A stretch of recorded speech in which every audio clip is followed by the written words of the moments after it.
বন্ধুরা, তোমাদের সবাইকে আমার ছোট্ট একটা ব্লগে স্বাগত। শুধু এই কটা জিনিস নিয়ে আসলে বাকিগুলো তো আমি তো অনেক ঢুকিয়েও দিয়েছি। আরো কি কি নিয়েছো সেগুলো নিয়ে আসো।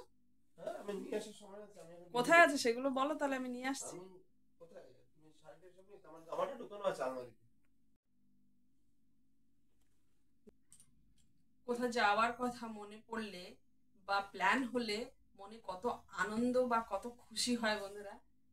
সেটা সবার ক্ষেত্রেই আমার মনে হয় একই রকম আনন্দ বা খুশি হয়। কারণ উম, কোথাও যাব মানে যখন থেকে প্ল্যানটা হয় যে না যাওয়া হচ্ছে, যেতে হবে বা যাব ওইরকম সময়, ওই সময়টায় ওই কটা দিন এত আনন্দে কাটে।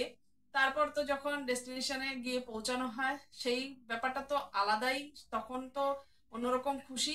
কিন্তু তার মাঝখানে যতদিন থাকে, এটা কিনবো, এটা নিয়ে যাব, ওটা বানাবো, এই কত রকমের প্ল্যান, প্রত্যেক দিন এই নিয়ে একটা গল্প হয়। মানে মনটা ওই কদিন ভীষণ আনন্দে থাকে, ফুর্তিতে থাকে।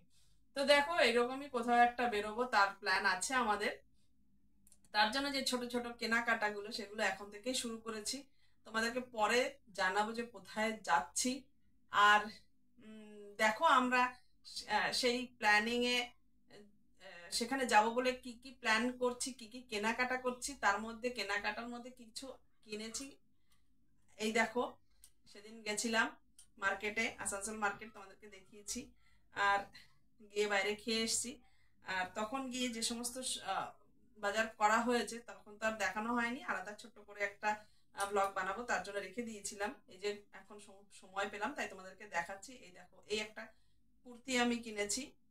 এই কুর্তিটা আহ, আমার জন্য, ওখানে গরম হবে কারণ গরমের সময়ই যাব। এই দেখো একটা কুর্তি, এই কুর্তিটা নিয়েছি আমি। তারপর তোমাদেরকে যখন ওখানে পরবো তখন তো তোমরা দেখতেই পাবে। এই কুর্তিটা নিয়েছিলাম মেয়ের জন্য, কিন্তু মেয়ে বলছে ও নাকি পরবে না, ওর নাকি এই ধরনের কুর্তি পছন্দ হয় না। আমি বললাম ঠিক আছে, তো এখন মেয়ে আর মা দুজনেই সমান হয়ে গেছি। তুই যদি না পরিস, আমার হয়তো একটু টাইট হবে জানি না, যদি টাইট হয় তাহলে পরবো না, ওকেই পরাবো। আর যদি টাইট না হয় আমি তাহলে পরে নেবো। উম, তাহলে এটা মেয়েরটা। মেয়ের জন্য আগে একটা লেগিং দেখিয়ে দিয়েছি। ওটা অনেক বড় হয়ে গেছে ব্লগ, তখন এটা পাচ্ছিলাম না খুঁজে। তো পরে যখন পেলাম ভাবলাম ছোট আর একটা ব্লগ করে দেখাই, বাকিগুলো তো অন্য ব্লগে দেখিয়ে দিয়েছি তোমাদেরকে। এই দেখো, এই যে বললাম না যে এই কচুরি পানা যে হয় তার ফুলের কালার ল্যাভেন্ডার কালার, সুন্দর লেগেছে এটা। এটা ওর ডেলি ইউজের জন্য, রাফ ইউজ। তার সাথে এরকম একটা লং ড্রেস নিয়ে নিয়েছি, ওর পছন্দ হয়নি কিন্তু আমার ভালো লেগেছিল, কিন্তু পরার পর এখন ওরও ভালো লেগেছে, দেখছি ওরও পছন্দ হয়েছে। এই দেখো। তো তো তোমাদেরকে এখন জানাচ্ছি না, তোমাদেরকে পরে জানাবো। প্যাকিং ট্যাকিং যখন হবে তখন একটু একটু করে তোমাদের সব কিছুই শেয়ার করব তোমাদের সঙ্গে। তো তোমাদের ব্লগটি কেমন লাগলো অবশ্যই লাইক আর কমেন্ট করে আমাকে জানিও। টাটা।